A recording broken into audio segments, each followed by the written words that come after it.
you really don't want to start working on a book until you're pretty established in your business is not a smart move if you're really early, just because you've got to get that clear audience fit, really get to know them and what they want and need.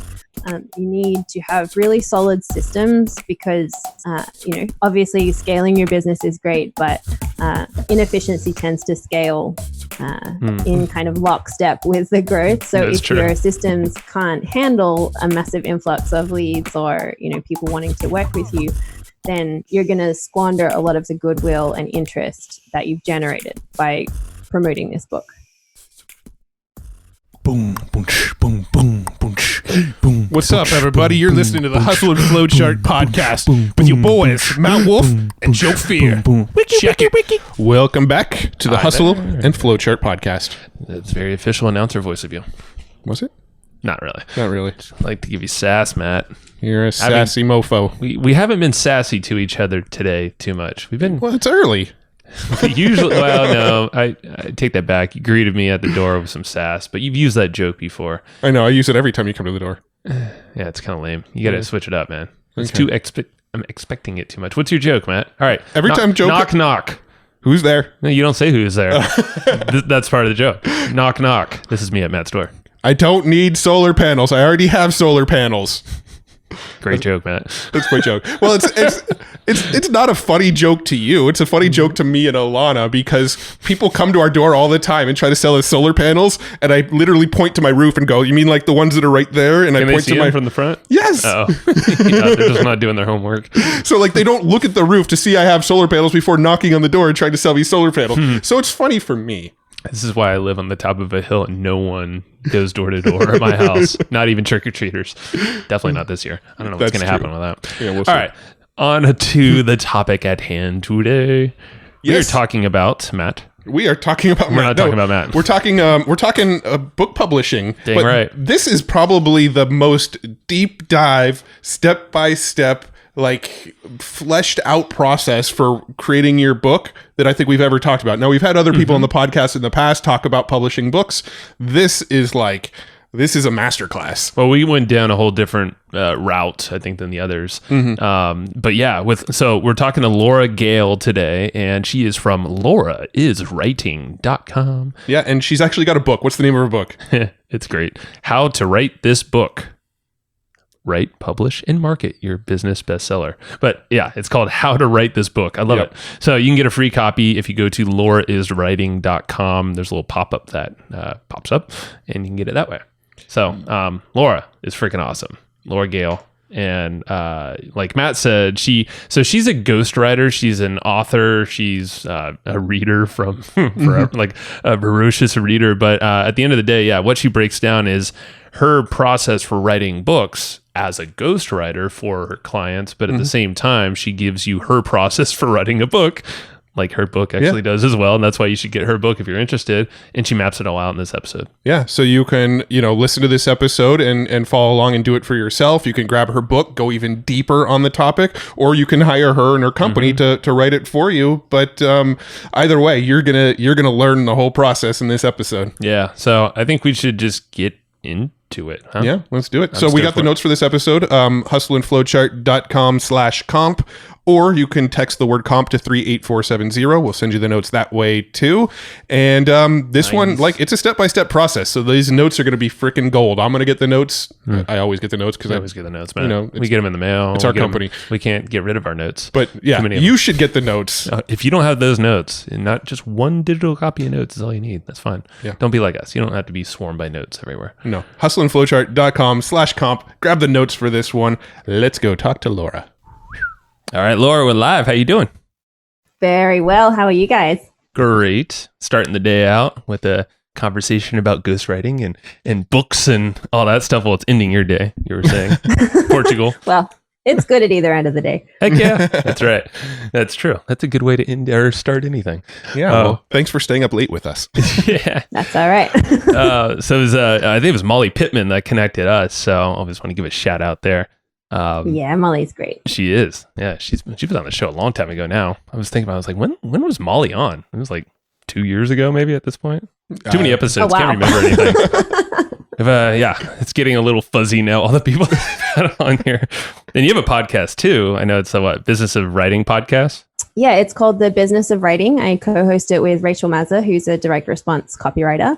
And we are about a year in. We interview all kinds of different writers. So there's copywriters, other ghostwriters, there are journalists and editors, publication agents, publishers. There's all kinds of folks over there. Nice. So so if you want to know all about writing and some copyright, basically anything writing, that's a place to go then, right?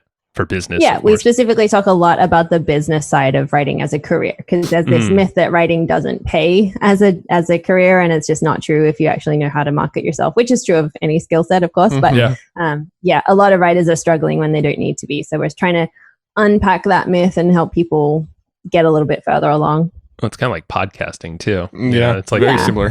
Most common thing is like, I don't make any money with my pocket. Well, let's talk about that. There's some strategies.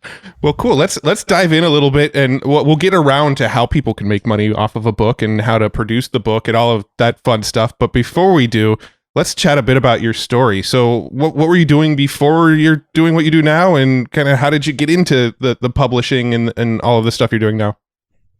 So I was very fortunate to grow up in a family full of readers. You're much more likely to find us all curled up with a book than in front of the TV or doing anything else.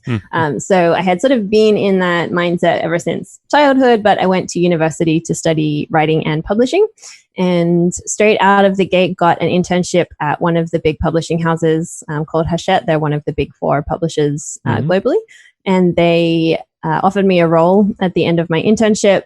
So I got really lucky, basically. I was just in the right place at the right time. And that gave me the opportunity to work with some really amazing authors at the publicity end of the process. So publicity is sort of right at the end where the book has been acquired and edited and it's gone through sales and marketing and everything. And now it's out in the world, and the publicist's role is to make it really get in front of as many people as possible. So I was in charge of getting reviews and throwing parties and getting the authors on festival circuits and that kind of thing. So it was a very social job. It was very fun, and I got to just hang out with authors a lot. So I learned a lot about their process and just getting to sort of understand the mindset of a writer and kind of what it's like for them experientially. So that was super valuable experience early on. Yeah. In 2000, sorry, go ahead. I'm curious. How do authors party? Are they as hard as you might expect? They're generally pretty introverted. They spend a lot of time sort of alone. So most of them psych themselves up that this their festival tour is going to be the one big event of the year, and so they come out guns blazing. It's pretty fun. That's cool for you, though. It's probably another parallel with podcasters. It's probably the same way podcasters party. Podcasters are definitely talking a lot, but it doesn't mean they're extroverts. Yeah, most of the podcasters we know actually are introverts when you meet them in person. That's right. Yeah, totally. And writers are exactly the same. So it takes a lot of self-awareness, I think, to kind of come out of your shell and push yourself to publish something and to go through the publicity process. It's really public facing, and so it takes a lot of energy for people, but it's a fun process. So, but yeah, I finished up working there in 2012. There had been sort of a big change in the industry when Amazon came along and ebooks were sort of taking over, and a huge amount of the industry was just getting laid off left and right. And I just thought, I've got a job right now, but how long is that going to last? So I decided that I wanted to kind of get organized and start carving my own path a little bit. So quit my job and did the digital nomad thing for a while, just taking on content marketing clients and learning copywriting and just basically writing anything that would pay me. And one of my clients, after about a year, said, "You used to work in a publishing house, right?" And I was like, "Yeah, but not really publishing the actual books, it's at the end of the process." It's doesn't matter. You could help me write a book. And I was like, yeah, I could. I'll figure it. I'll Google the outline of how to write a book. Yeah, exactly. But that project went really well, and he told a bunch of people about the project, and they wanted to do books. And within a year, it had sort of become this whole thing that was all I was doing. So that was quite some time ago now. I'm up to about 25 books at this point. So yeah, it's been a bit of a whirlwind, but it's, I love it, and I get to work with super interesting people and, I spend most of my time talking to entrepreneurs, so there's always plenty of energy and lots of cool innovation and interesting things going on. Yeah, and I'm just like looking at some notes back to the publishing house you used to work for. I don't know if this is correct or not, but were you working on with J.K. Rowling and some other like pretty big names? It looks like here, Tina Fey. Yeah, so I got to be on the publicity team for Bossy Pants, Tina Fey's book, and all of the books that J.K. Rowling released after Harry Potter. So she wrote some crime fiction and she wrote some sort of social satire stuff. She's, I mean, obviously very prolific. So working on her books was really interesting. The biography of Nelson Mandela was obviously a big one to work on. And, you know, there's quite a few very well-known authors that I got to promote and tour with. And yeah, it was just an amazing experience. Well, that's what's maybe it's a blessing for you that you got to work on the publicity side, which is all the marketing and the business side of it. So I guess what are some things, because I'm not super aware from the self-published authors and some of the, we've had New York Times bestsellers on here, and they always kind of say, yeah, it's up to the author and their team, their marketing savviness to kind of push the book. But sounds like the publisher does do some stuff to kind of kick it off and get it going. I'm kind of curious, like what you learned and took away from the publishing house where you can apply now with like self-publishers and people like that. So I think what a lot of people don't really know is that most publishers are putting out dozens, if not hundreds of books every month. And so if, you know, I'm working on, so publishers are split into what they call imprints, which is basically sections that publish different genres of books. So if I was working on a particular imprint and we were publishing, say, 50 books in a month, there's only so much time that I can spend promoting each one. So it does really come down to what the author is willing to do if you're in a traditional publishing situation. Obviously, the publisher is going to do as much as they can, but you just have to be aware that that might not be that much. Yeah, I mean, there's like 30 days in a month, and they can't even do a single blog post or like a social media post for a book. And, right. So it's a lot. Honestly, there are as many ways as a self-publisher to market your book as you can possibly imagine. You can do so many different things with it, and it sort of does depend what you want the book to do as a project and within your business. So if you're using the book as a way to acquire customers, which I think is probably the primary motivation for most entrepreneurs who write a book, they want to either get in front of a bigger audience or they want to start that kind of sales process with an existing audience. You can, I always think it's best to sort of fit it into what you're doing already that you're really good at. Like, don't try and reinvent the wheel to promote this thing. It's just like any other product launch you would do.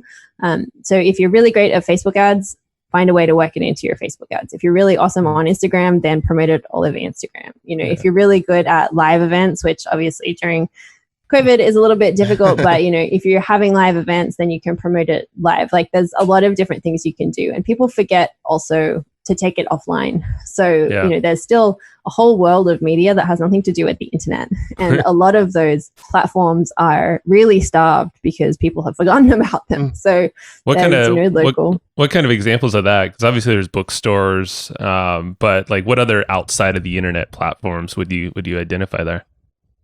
So things like your local newspaper, right? You know, your local radio station or TV station. You know, if there's a story of like hometown kid made good, who doesn't want to run that story, right? It's a great way as well to sort of trade up the chain, where if you get coverage on a small station, you can go to maybe a statewide station and say, hey, I've been featured here. Would you also like to run this story? And then you can kind of trade it up that way. So you can get a lot of coverage fairly quickly by focusing on this kind of low competition environment. Bookstores, as you mentioned, are another great opportunity. A lot of bookstores will be happy for you to go and do a book signing or an event, you know, a launch party. There's, you know, there's lots of fun things that you can do in a bookstore, and most bookstores are struggling. So they're pretty happy for any kind of event that will get people in the door. And they're mainly like independent bookstore. Well, I mean, there's not a lot of them, but obviously there's the big chains out there. Would you say target like kind of the smaller stores first? If you're self-publishing, then yeah, I would go just introduce yourself, take a copy of your book, show them what you're about, ask them if they'd be interested in stocking it. You know, a lot of independents have the kind of power to make a decision for themselves, whereas a big chain store has to go through a buying department. And so there's a lot of intricacy that goes into that acquisition process. So if you can establish a relationship with some local booksellers, then that's a really good asset to have as well. But obviously, I mean, most of us are spending the bulk of our time online. So definitely things like, you know, you can do a Zoom party launch. There's obviously email marketing is a huge factor in how you can promote. I think if you've got an existing email list, then do a pre-launch campaign, you know, make the book available for pre-order so that the day that it orders, you know, you're probably likely to hit number 1 in your category on Amazon. And then you can kind of leverage that into more publicity. You know, a little bit of hand outreach also goes a really long way. People don't really think about this because it's very manual and it's time consuming, but you know, emailing people individually to say, hey, I've got this book out. I think it would be great for your audience. You know, maybe you'd like to share it. Can go a really long way. And some of the best results I've had from projects have come from that very high touch kind of interaction with people. I feel like that's the case with everything now, right? Like it's like the stuff that's not scalable is typically going to give you the best quality and probably open up a shit ton more opportunities for you as well, rather than trying to pay for ads and do that whole thing. Yeah, and for sure. You get guys like Gary Vaynerchuk and Tim Ferriss and Lewis Howes and some of them. And one of the promotions I've seen them do pretty much every time they put out a book is they try to get people to buy like in bulk. They'll try to get people to buy like 50 books all at one time to like give away to their audience and things like that. Have you experimented with that strategy at all? Have you seen results doing anything like that? Yeah, so a lot of people I've worked with have partnered with peers, people in the network who have big audiences and do, you know, cross promotions. And it's definitely effective because you're already vetted. You know, you're a known quantity to this audience if somebody is recommending you. So it's definitely one of the fastest ways to kind of boost your sales velocity. It's definitely something that I really encourage people to focus on. And same with podcasts, you know, if you can promote the book on a podcast and the hosts can give away, you know, a bunch of copies, then like that's just so much value added to the audience. It kind of is a win-win for both parties. Yeah, no, I like that. There's a lot of, I think my favorite idea out of all of that was the Zoom party. Yeah, that's cool. Like I've never heard of that. It's just cool and unique and perfect for now. You mentioned some before we got in the podcast or we started recording and it kind of came up in my mind, but that writing a book or getting a book done for you through someone else, you know, like a ghostwriter, isn't really a good use of time for every person out there. Can you talk about that? Because, you know, you talked about the benefits, of course, and there's a lot of entrepreneurs that think that they need more leads through a book or whatever it is, positioning. Can you speak into that a bit and like who is good and who's probably not right for staking out a bunch of time or money into writing a book? Yeah, so I think you really don't want to start working on a book until you're pretty established in your business is not a smart move if you're really early, just because you've got to get that clear audience fit, you know, really get to know them and what they want and need.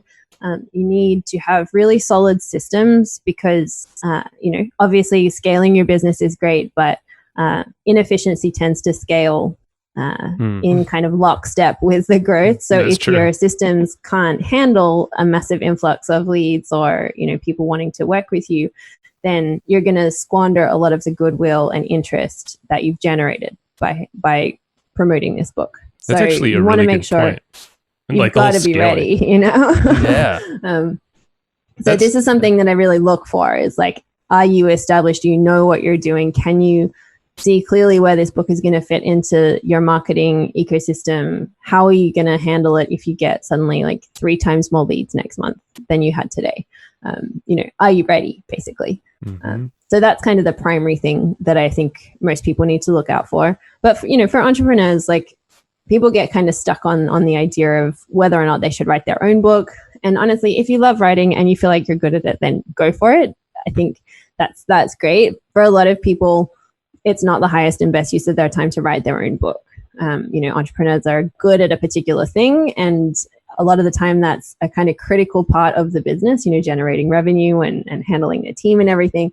So to take you out of that and, you know, divert your attention for a few months into writing is not necessarily the best option. So if you're in a position where your business is stable and proven, then that's a good moment to think about a ghostwriter.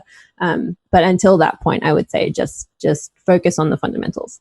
I think it's like super smart, and I've never thought about it that way. But if you're not ready to scale, because a book is going to be basically your message on scale, especially when you pump some marketing behind there and do these Zoom parties and all that cool stuff. Like you better have your emails dialed in, your sequences, your maybe retargeting, all those ads to kind of show your branding. And I mean, I think that just filter alone will probably be like a lot of people are like, oh, okay, I got to dial in my foundation stuff first and then add this in there. But I know books because we actually saw some books of ours and we did not ghostwrite or anything. We kind of repurposed a lot of our stuff and put it into a book for people to follow. But we saw, I think it was Digital Marketer actually yesterday. You noticed they're running a promo, and then one of the giveaways was our book, or I think multiple of our books. And we're like, oh, that's cool. And we're like, oh, well, that's a power of having a book. Right. They can kind of take on a life of their own. You don't know who's going to pick it up and what they're going to do with it. And so you do have to sort of be robust enough to handle that. Right. So that was interesting. Yeah, Matt, you caught that. So yesterday. Well, it was interesting to me because we didn't know it was going to happen. Right. Well, that's kind of proving the point. Is you never know when someone's going to pick up your book and be like, oh my God, everyone needs this. Oh, I just found myself with 1,000 new leads and my phone's ringing like crazy. Shit. Yeah, my business wasn't ready for this. No. Yeah, no, really. Luckily, we were ready. No, we're all right. But that's a cool filter. So that's a good one, Laura. Yeah, I almost feel like this is we started at the end and now we're working backwards. But I want to talk about how you actually write the books. Because I feel like most people think of the task of putting out a book as this monumentous task that's going to take them a year, and then there's a publishing process that takes another half a year, and then they got to do the press tour, and I think in most people's minds the process that people go through to publish and promote a book is just this monumental thing. So let's sort of dive in a little bit and break down the process that you follow to get these books out there. Sure. So, I mean, again, writing a book can be a very condensed process, or it can be a very protracted process. It can take a couple of months, or it can take a few years. And it sort of, again, it depends on how you want to do it. But the process that I use with clients is generally takes about 6 months, kind of depending on what the demands on their time are. But basically, first, I want to start with a North Star idea. So we want to define the strategic intent for the book. What's the key message of this? What do we want readers to take away? So my role in this whole process is to be an advocate for the reader, to ask the questions that they want answers to ask questions that they don't think to ask the stupid questions that they wouldn't ask but want the answers to. And so, I really want to have a clear sense of what the end transformation is going to be for them. So I really want to understand what the entrepreneur is trying to achieve with this. So that gives me a filter that I can sort information through. So, there's so much information that every client brings and so much experience that they bring to each project that you sort of have to be able to focus on what's most relevant, because, you could write hundreds and hundreds of pages, but maybe only a third of that is going to be actually useful information. So I need a way to say that's good information, but it doesn't belong in this book. So that kind of guiding principle is really critical. Once we've got that, then we start building an outline where I want 10 to 15 big ideas that will become the basis for chapters, where we're talking about the big things that people really need to understand about this topic and that are kind of foundational to whatever that transformation is going to be. Once we've got the outline done, then we can niche down even further and go into the particular stories you want to tell, the specific examples that need to be given, any research that we need to do. And then once we've got that, we just get into interviewing. So I spend probably a third of each project just talking to the client. We just do tons of interviews, and I just ask every question that I can think of. I want to know everything about everything that we've decided to talk about.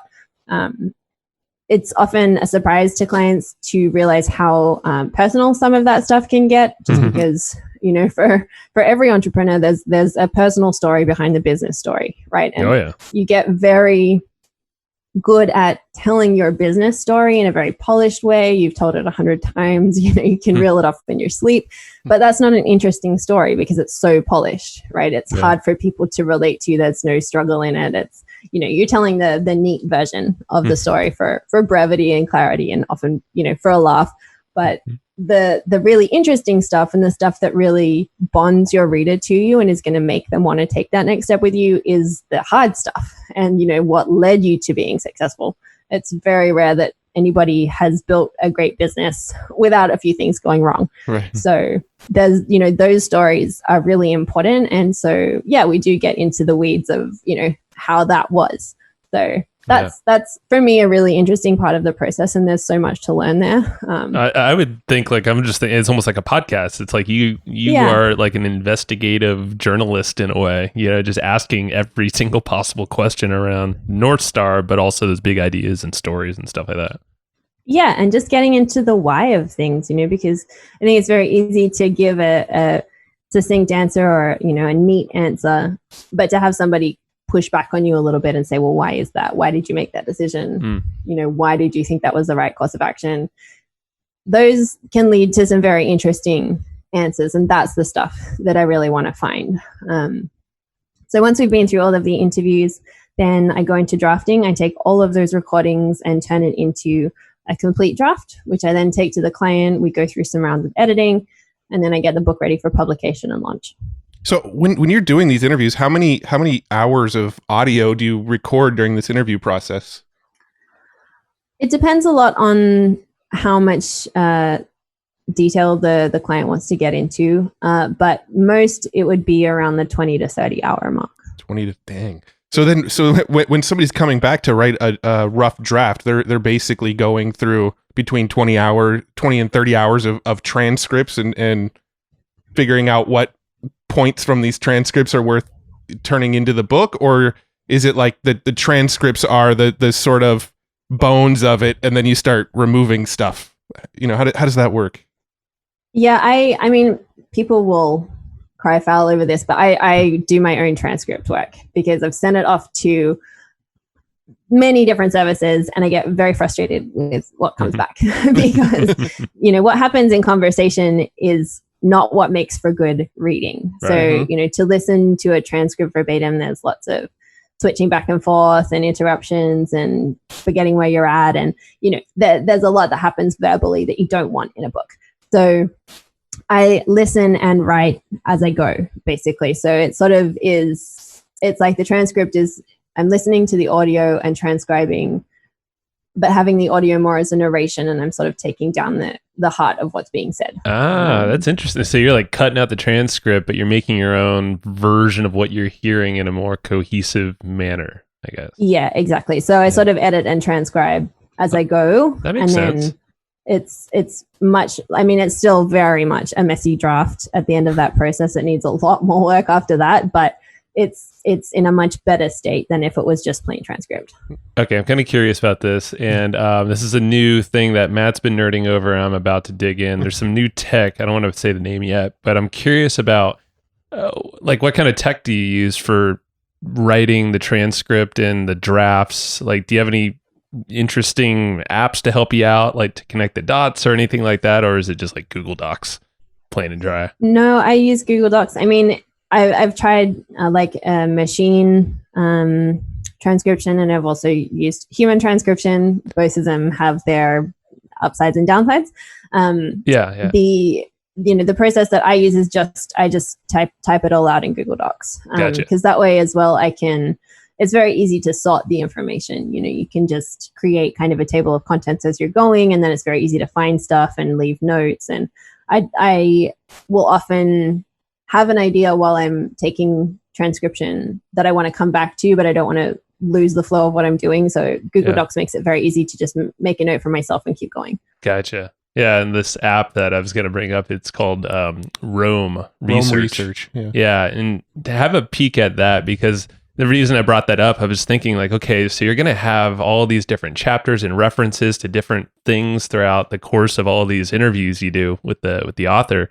And this Rome Research tool essentially allows you to do what you're doing, but it finds these connections for you and kind of maps it out for you in a visual state as well. Oh, interesting. So everything's in one spot and you don't have to, and it's all exactly what you said. It's like in pure flow. Yeah. You don't have to jump around all these different buckets or whatever, you know. It's based on the German cool. Zettelkasten system. Yeah, it's very interesting. I think it's a newer tool that's like using AI, but a lot of what you're saying, I'm just like, I think this might save you a lot of time. Awesome. Yeah, check it out. Yeah, I mean, it's more of a tool to like store research so that you can pull research together. I don't know if it would work very well for this is research. I mean, I don't know about transcripts itself, but I'm thinking research and connections. I'm like, well, that's like what you're doing with a book. So like maybe that'll help. Yeah. So that's cool. Good I mean, that's a very clear process. So you do this, it takes about 6 months, you said, for that process for a client then, right? Yeah. Okay. And that's to publish and launch essentially. Yeah. At the end of that 6 months, they should be on sale. Gotcha. Nice. So then you've got the draft ready. What happens after the draft? Do you go back and do your own edits, or do you pass it to somebody else with fresh eyes, or what's the next step in the process? So there are multiple types of editing that have to happen. There's a structural edit where you're looking at, do these big chunks of information flow correctly? So I'm looking for information hierarchy there. What does the reader need to know before we move on to the next thing? So are there gaps here? Is it out of order? Is it confusing?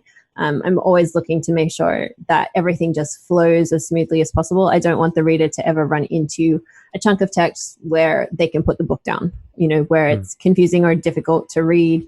And so they put it down and don't pick it up again. So that's the structural edit, is just moving big pieces around. The next round of editing is copy editing. So that's where you're going and making sure everything is very more polished, and making sure that there's no kind of cosmetic mistakes. And then you sort of get into proofreading, which is going line by line to make sure all of the punctuation is perfect. There's no double spaces. It's all very detailed. Some of those processes can be repeated. Most books in a traditional publisher would go through one round of structural edits, probably 2 or 3 rounds of copy editing, and then another 2 or 3 rounds of proofreading. It's a pretty involved process. I will do most of that myself, but I always want to hand it off to somebody, because you do lose sight of it. You're just so close to the document that you stop seeing the problems. So once I've done, 4 rounds, 5 rounds of editing myself, then I'll hand it off to somebody to make sure I haven't missed anything. Yeah, that makes sense. Do you ever add like visuals to the books? Do you ever come back and add images and graphs, and like do you ever have like authors that are teaching a technical concept that requires visuals to explain or anything like that? Yeah, it happens quite a lot. A lot of people want to include photos or, as you say, graphs, sort of illustrations of things. It's pretty common and pretty easy to do. So is that's something typically that the person that you're helping write, they would provide that stuff, and then you would kind of figure out where that fits in the book? Yeah, or sometimes I'll go back to them and say, I think an illustration would be great here. This is, maybe a convoluted concept, or there's lots of data or whatever that needs to be kind of visually represented. So this would be a good place. I had one client who had a designer on his team, and I'd say, I would like a graph of, this market development over this many years. And the designer would go and visualize that, and we put that in the book. So that was a really cool collaboration, actually. Nice. Yeah. I have a question about, it's something in your process. You have a phase, I think it was the 3rd phase, about stories and research. And I was thinking, like, do you have a process around creating engaging stories that, suck the reader in and keep them turning that page? Because I know it's a huge part of the book. There are these like really crucial stories, but do you have a way of like structuring these stories that you can share here?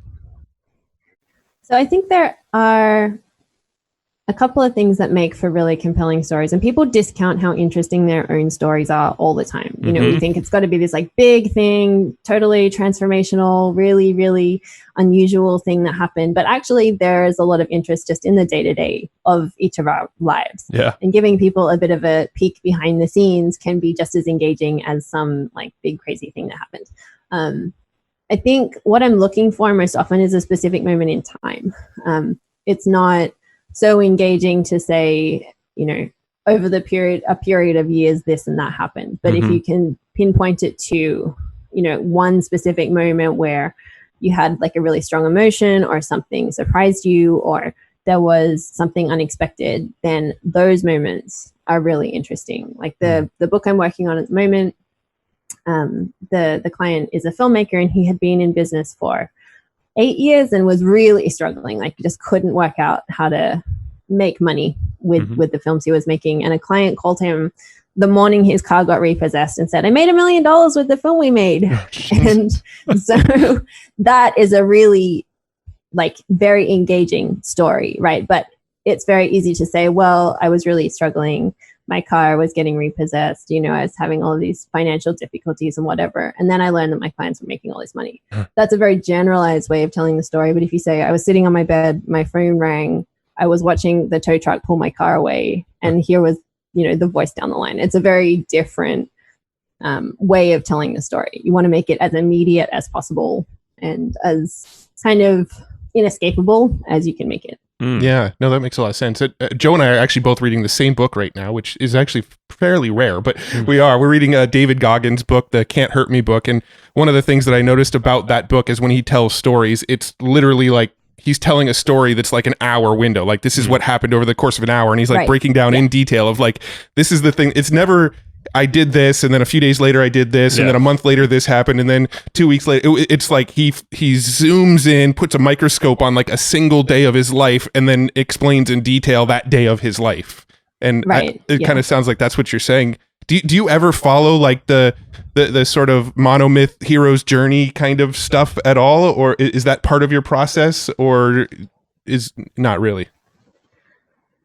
Honestly, I think story structure and story template is a little bit, has become a bit of an obsession culturally. I mean, storytelling is as old as humanity, right? It's sort of how we have become what we are.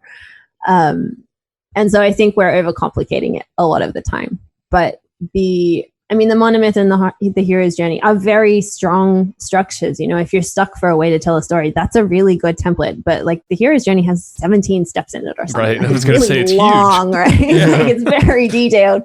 And so, you know, if you're kind of forcing yourself through that template every time you have a story to tell, it can take a lot of the dynamism out of it. It takes a lot of the organic kind of energy out of it. Because you're trying to force it to fit, and not every story is going to have all 17 components.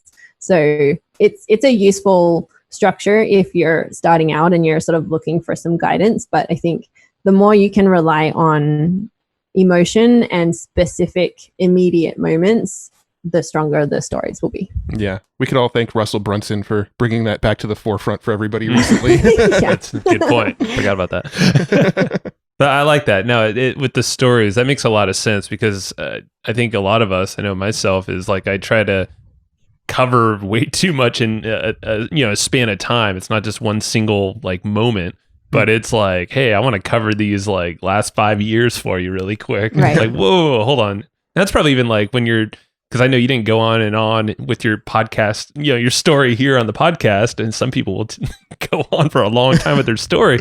But like you chose points and times, like the publishing house and some of these cool parties you did, and then you jumped to, you know, kind of another phase. Oh yeah, it's probably so ingrained in you now that you just that's the default mode. Right. Yeah. And whereas like these people trying to cover everything, it's like, whoa, now I'm not going to remember anything, and it's not as impactful. Right. You lose the important moments in all of the detail otherwise. Yeah, for sure. And just kind of wrapping up this ghostwriting process, I know we're chatting again before we recorded, but there's sometimes shame for the folks who are thinking about writing a book, but then they see the option as a ghostwriter and they're like, wait, is that a cop-out? Like, is that not true to me being an author now? Talk a little bit about that and some of those feelings that pop up. I mean, for a long time, ghostwriting was sort of seen as cheating and really like a lowbrow form of literature and not really worth people's attention. But I just don't see it. I can't see it that way, you know, because if you're an entrepreneur, you're not doing your own taxes, right? You're not like, you know, if you've got kids and they're in school and stuff and you're trying to run a business, you're not trying to teach your kid math. And, you know, maybe while we're all quarantining, that's not the case. But that might change now. You want to have other people with expertise taking care of the stuff that you're not best at, right? And it just doesn't make sense to me for most people to write their own books, because writing is a skill set that takes a lot of practice and it takes a lot of time and it takes a lot of reps to get, good at a level where most people would be happy with the final result. So, I've been writing since I was 18 and, that's a long time. And reading for a long, long time before that. Right, exactly. A lot. And, as I read, I'm reading as a writer and I'm looking for what the writer is doing. So I'm constantly, gleaning little bits of expertise from everything that I read. I think cool. the idea that it's not really your book if you don't write it yourself doesn't ring true to me, because we spend so much time getting your information and your voice. Like the whole point of the interview process is that I am not present at all in the end result of the book. I want it to be entirely the client. It's got to be entirely their voice, entirely their stories. Like I will do lots of stitching together and smoothing things out, but it's all them. Like I'm not adding stuff that's, my ideas or whatever. I'll add research to support stuff that they've said, but it's all them. And, part of the editing process as well is getting rid of anything that's crept in that sounds like me, right? So, I'm Australian, my partner is British, and so I use words like cheeky, but most Americans wouldn't use a word like cheeky. So, thinking like, is that going to sound like this person, and so I really think all of the material is generated by the client. All of the style of the book is generated by the client. The information that has been filtered in and out, that's all the client. So to my mind, I'm just sort of a vessel for getting it from the client to the reader. I'm just making that transition much easier and making sure that they get to tell the story in as clear and engaging a way as they want to. Yeah, and I don't think most people realize how many books are actually ghostwritten. Oh, I'm sure. So like what? Well, almost every celebrity that you can think of who's published a book was most likely ghostwritten. And then you even have people like Tom Clancy, and I think I heard like John Grisham. I don't know, but some of these like really famous authors, like towards the later end of like their storytelling, they started to have ghostwriters help them along with it too. Yeah. It's super common. Yeah, and I'd be curious to know the percentage of books out there of like the big books that are, like Michelle Obama, like these massive books that are amazing books, and that's what I love. I think for the most part, I would assume they're better books because they're engaging. They have that nice, structure to the whole thing. But then you have those authors that are, to the craft, and that's amazing as well. But like you said, Laura, for sure. So much time, so many reps and dedication. Like as a business owner, come on. Yeah, I'm fairly certain the book we're reading right now, the David Goggins book, was ghostwritten too, because the dude's a Navy SEAL. He's not a writer. He's too busy doing other stuff. He wants to wake up at 3 a.m. and run in the snow with no shoes and stuff. I don't know. Like, got better things to do for him. But that's and like personally, I've had and I still have a pull to write a book of my own, but it would more be for just to get it out of my brain as like I see it. But as like our business, like for Matt and I, we have a few books in mind. Definitely don't want to write those.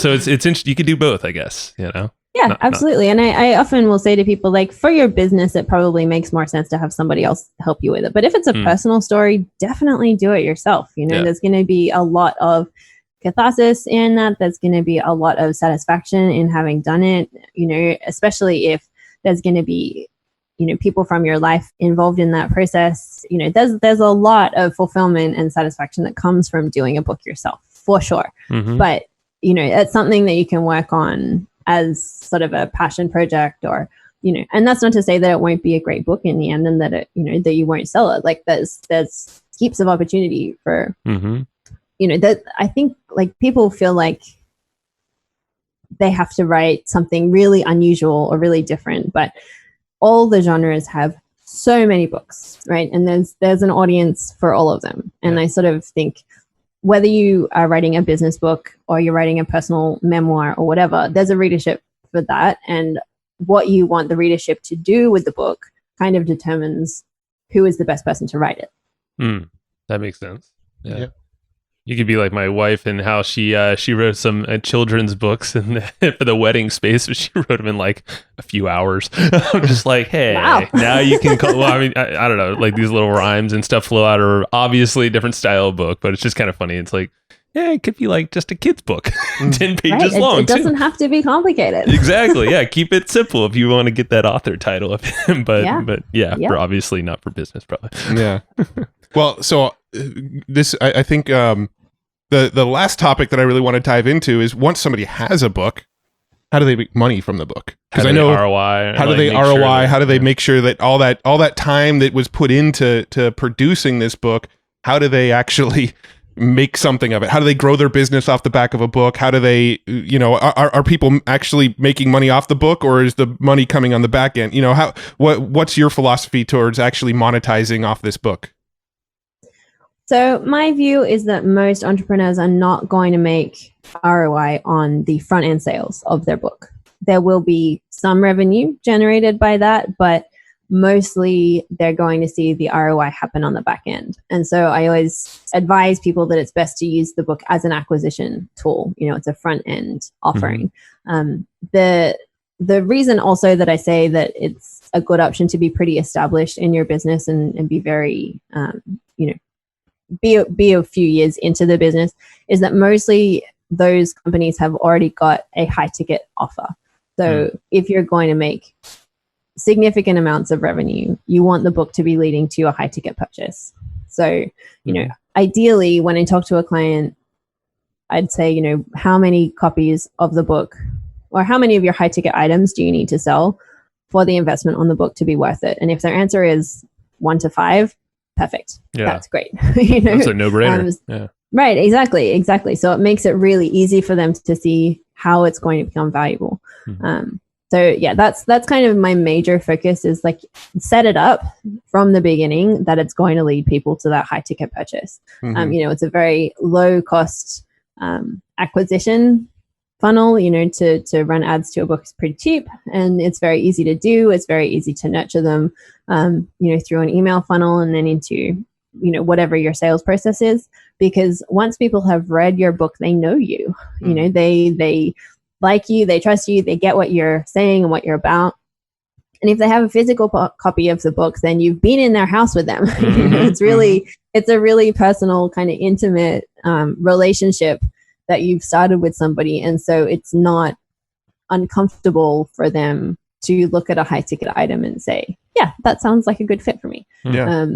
So it also sort of positions you top of mind constantly, because if they're looking at your name on their bookshelf all the time, there's nobody else that they're going to work with, right? So making sure that you've got your high ticket item set up and ready, I think that's kind of your primary focus. Yeah. But there's a lot of other ways that you can leverage it for a return as well. And I think, obviously going on podcasts is a great way to get publicity and to sort of start generating more of that qualified lead flow. And a book is a really great way to open a conversation with hosts to get yourself onto podcasts. It's also a really good way to start getting speaking engagements, to, get that TEDx talk that everybody wants to do. It really positions you as an expert. And so you can start charging for speaking events. You can start charging for appearances. And, it means that you open up this whole other revenue stream. And, there's also a lot of joint venture opportunities that can come out of a book, partnering with people who have complementary products or offerings. And, it just means that you have a greater reach and a greater choice of what you focus on. Yeah, that makes sense. Going back real quick to the, getting a return on investment, I'm sure there's like a range dependent on a whole bunch of factors, but what sort of investment does a typical person put into getting a book created? So, I mean, obviously, as you say, there is a range. And I think, if you're starting with somebody who's pretty new and it's one of their first projects, you can sort of expect to pay in the 10 to 15,000 range. If you're working with a Pulitzer Prize winner who has ghostwritten for, every celebrity you can think of, then it's probably more like 100,000. Gotcha. I'm pretty squarely in the middle of those, but, there's not that many ghostwriters out there. There are a couple of big services that do it. And it really just sort of depends on what kind of experience you want to have. Some people want to just work very closely with one person. Other people are comfortable kind of working with a team and working with multiple people. So yeah, it does come down to sort of how you want to do it and how much experience the writer has. Yeah. And that makes a lot more sense with the whole high ticket sales on the back end. It makes all these, because we've chatted with some other, ghostwriters, and I think you've laid it out probably clearer than, most here. And, that the investment into this, if it's a good fit, should be a no-brainer. Mm-hmm. Like that was my feeling when you described, how many is it? 2 to 5 on the back. Oh, okay, do it. Because think about the scale of what you can then, create in that funnel, however you promote the book. It's kind of like a podcast. I hear so many relations to like, relatable things from a book to having a podcast. Similar things like you're top of mind. It's very intimate. It's usually like a 1-to-1 thing, but you do it at scale. Mm-hmm. And they get to know you, they like you, they trust you. It's kind of like that can be your entry way into more that happens after the fact. Yeah, well, and also a lot of the digital marketer world has this sort of need to feel legitimized by being in like traditional media too. They want to be seen on TV and radio and in magazines and the Inc.com, and you see the digital marketers trying to be on the Inc. 500 lists and all that kind of stuff. And I feel like a book is that sort of bridge over that gap between digital marketer and traditional media, if that's a path that you want to take to grow your brand. Yeah, absolutely. I mean, culturally, we look at authors as kind of the ultimate expert. You can't write a book unless you're an expert about something, right? So it definitely does bridge that gap, and it gives you a legitimacy in the eyes of traditional media as well. So they do take you more seriously and are much more interested when you've got something tangible to hand them to prove it. Yeah, I could see that opening so many doors, even just to getting on podcasts. Like we get pitches all the time, and I mean, we are seeing a lot of people who have books. It's like our filters are pretty strong, but I could see if you had a book and, if you're comparing this person to this person and they're kind of like, maybe they're both salespeople. You're like, oh, this one wrote a book and actually looks like really good. And this one, what do they have? Well, they're just pitching themselves. Like, cool, I'm probably going to take the person with the book.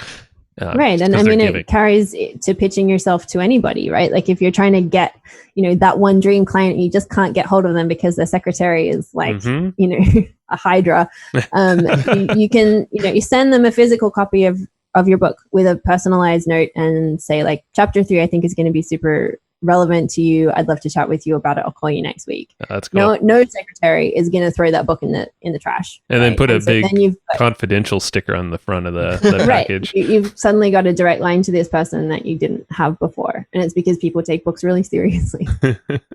That's a very good point. Yeah. And I like that strategy, like actually calling out specifically like, hey, read this chapter or this section for this reason. Not everyone's going to have time to read the whole thing. So point them to the thing that's most important. Well, see, that's another thing that for as a podcaster, we get a lot of books in the mail, and like some people kind of guilt you a little bit because they like follow up. Seriously, like I have one in our support right now, and it's very interesting. I'm like, whoa, hold on.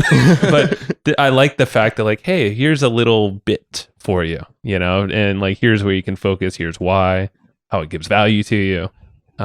I think using it as a tool, but being strategic with that tool is smart. Don't just like scattershot and expect everyone to consume your stuff.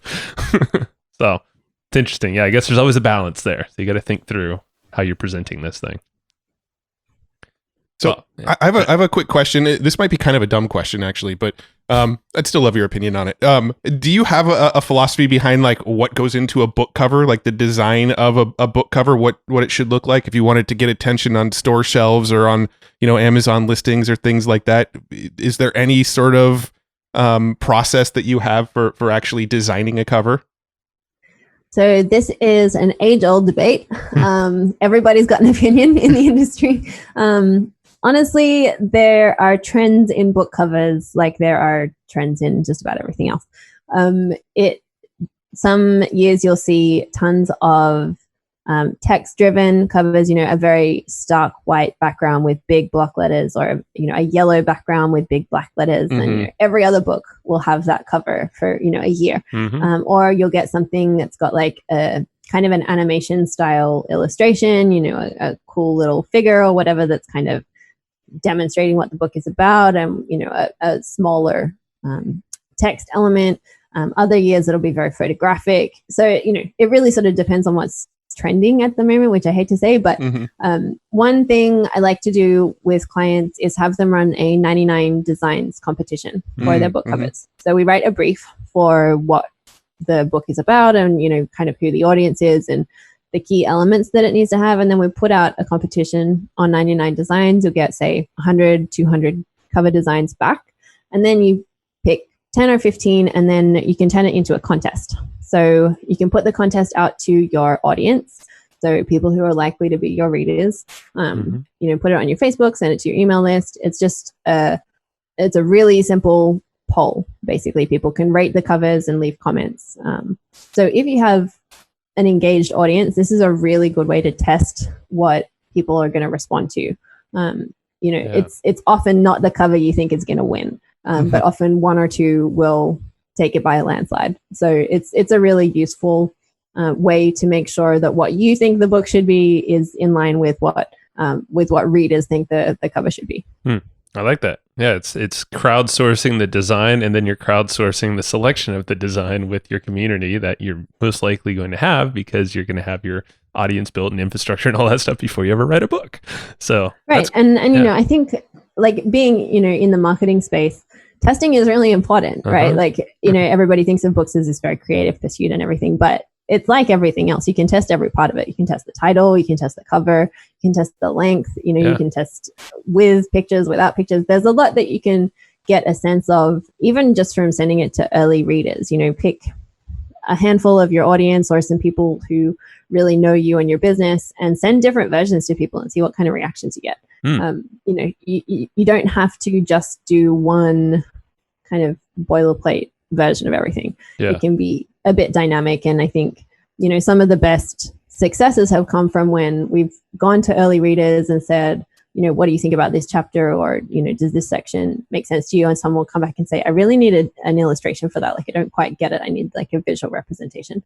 And okay, so that's going to help keep that person really engaged past maybe a difficult section of the book. And I think there's just no such thing as too much information when you're trying to put this kind of thing together. Yeah, no, that makes a lot of sense. And I feel like this whole session that we've just had with you made way more sense than I've like of the ghostwriting process and the why behind a book, and even what happens after the book. And you actually made it fun too. So I think that says a lot about this is another just real quick random question. Do self-published books, do they ever really make like the New York Times bestsellers list, or the big list that people try to get on, or is that still like kind of reserved for traditional publishing? It's very difficult to get on those lists as a self-publisher. It is possible, but you have to sell, I think it's something like 50,000 copies in your first week. It's a very high bar, and a lot of those lists are actually editorial products. So there was a quite famous case in the 80s where the author of The Exorcist took the New York Times to court because he had sold so many copies of the book that he should have been number one for weeks and weeks, and they didn't list him at all because they didn't consider it highbrow enough. And the Times won because the list is a product, like a curated product, as part of their brand. And so, there is an element where they want you to kind of to have the cachet of a traditional publisher and to have gone through bookstores. There's still quite a lot of tension around Amazon with a lot of the other big media platforms. And so, it's a little bit fraught. It can happen, but you've got to really get everything on your side. You got to lean into their business model because it's their model. Yeah. It's not like they're not obligated to list you. So I could see why they won that, even though it sucks for the Exorcist guy. Probably did a great job, but we obviously did. I'm sure it worked out well for him in the end. Yeah, I hope so. Yeah, it's fine. All right, Laura. So I know you have a book, and I love the title of the book because it's How to Write This Book. Can't really get more obvious than that. Tell us about that and how people can get their hands on a copy of it. So that book details the entire process that I work through with clients. So everything from start to finish. So kind of everything we've talked about here in great detail. And if you want to grab a copy of that, you'll certainly be able to replicate that process for yourself, should you want to do it yourself. So you can go over to my website, which is lauraiswriting.com, and a little pop-up will show on the page, and you can just pop your email in and I'll email it straight to you. That's awesome. lauraiswriting.com. Perfect. Yeah. And if they want to check out your podcast, where can they go for that? So that is The Business of Writing, and you can get that either at thebusinessofwritingpodcast.com, or you can go to Spotify, Apple, Stitcher, all of the big platforms, and find it over there. I like how you started with Spotify on that before Apple, because that's how the world is these days. I'm a diehard Spotify fan. Same. Well, you're on the good side of the fence because, or whatever this is, because like they're basically taking over. Yeah, we try to push people to Spotify to listen to our show now more than iTunes. Yeah. Right. So, I just want to be able to listen on double speed. Right. Yeah. That and soon to be video and all that stuff. Yeah, right. Watch out. Yeah. All right, Laura, this has been great. Thank you for your time. Thank you so much for having me. It's been really fun. Hey. Thank you for listening to that episode. This is Joe Fier. I'm sure you probably already knew that. And Matt is not here right now, but I'm pretty sure he enjoyed the episode just as much as you and I did, because, he went into the production of kind of making that thing right along with me. So thank you very much. And I want to give a quick shout out to our buddies over at Easy Webinar. These guys have been supporting us for a long time. And Casey Zeman is just a super good guy all around. He's actually been on the show before. He's the founder of Easy Webinar. So if you look up Casey Zeman on any podcast platform you're listening to, go check him out. Go check out his backstory, what he's all about. You can learn a lot about webinars as well. And right now, Easy Webinar, these guys are actually hooking you up with a great trial. It's a completely free trial to test out their software, soup to nuts, check it all out and see if it's a good fit for you. If you go to easywebinar.com/hustle, that's HUSTLE, if you didn't know how to spell hustle, there you go. So if you go to easywebinar.com/hustle, you can go grab a free trial. And Easy Webinar literally lives up to its name. It's super simple. Super easy. And it does all the stuff that you're looking for in any kind of thing with webinars. They literally cover every single type of webinar you possibly can do. So from live to automated to scheduled at specific times and all these crazy features in between. Can't even list them all out. I'll be here way too long. They give you a ton of advanced analytics, what's working, what's not during your webinar based off all these actions. You'll see who attended, how long they stayed, if they clicked the offer or if they didn't. Basically, you're going to make more money and you're going to work less with this thing, and you're going to create better relationships with the folks that are listening because it's a good experience. You want to give that good experience along with some great content, of course, and a killer offer if that's what you got for them. So go try it out yourself. Go check out easywebinar.com/hustle. That's easywebinar.com/hustle. Alrighty. So that is the end of this episode. Thank you so much for listening to this episode, enjoying it. Hopefully you did. I'm pretty sure you did if you lasted this long. And go check out Easy Webinar when you get the chance, and we will talk to you next time. Bye-bye. Thanks, everybody, for listening to this episode of the Hustle and Flowchart podcast. Before taking the time to listen, we want to give you something a little bit special. Every single episode that we do, we actually have somebody on our team take notes. We basically have a Cliff's Notes version of every episode where you can go and find all of the tips and tactics that they laid out, all of the resources that they laid out, all the good stuff from this episode. We actually have a nice simple notes version that you can find on our website. So go to evergreenprofits.com, find this episode that you just listened to, and give us your email address and we'll send you the notes. Thanks for listening.